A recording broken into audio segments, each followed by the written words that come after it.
Bismillahirrahmanirrahim. At-tajirus saduqul amin ma'an nabiyyina was-siddiqina wasyuhada.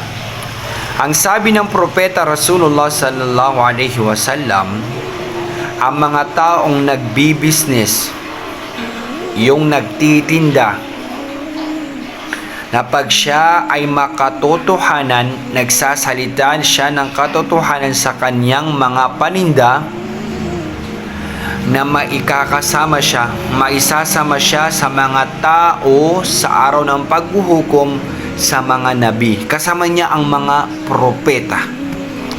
At ganun din ay maisasama din siya sa mga taong siddiqin, mga taong nagsasalita ng mga katotohanan, hindi nagsisinungaling. At maisasama din siya sa mga taong syuhada. May ibibilang siya sa mga taong syuhada. Masya Allah, yung taong namatay sa daan ng Allah subhanahu wa ta'ala. Ang naintindihan dito mga kapatid sa Islam, kung ang isang tao ay gusto niya maibilang sa mga syuhada, mga siddiqin, wan nabiyin, kahit hindi naman siya nabi, kahit hindi naman siya siddiq, kahit hindi naman siya syuhada, namatay sa daan ng Allah ta'ala, na maging mapagkatotoo ka.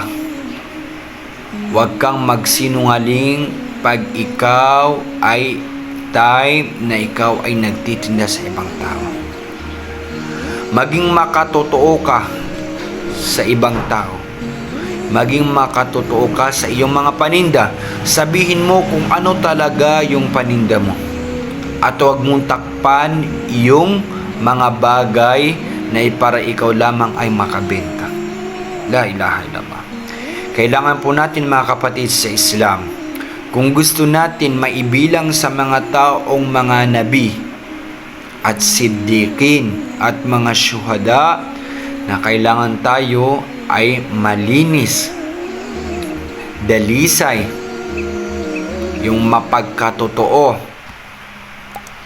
pag tayo ay nagbebenta sa ating mga business natin. Kailangan makatotohanan tayo sa pagsasalita. Huwag natin takpan yung mali sa ating mga business para lamang tayo ay makabenta. So inshallah mga kapatid sa Islam, ipaubaya ng Allah subhanahu wa ta'ala sa atin ang katotohanan.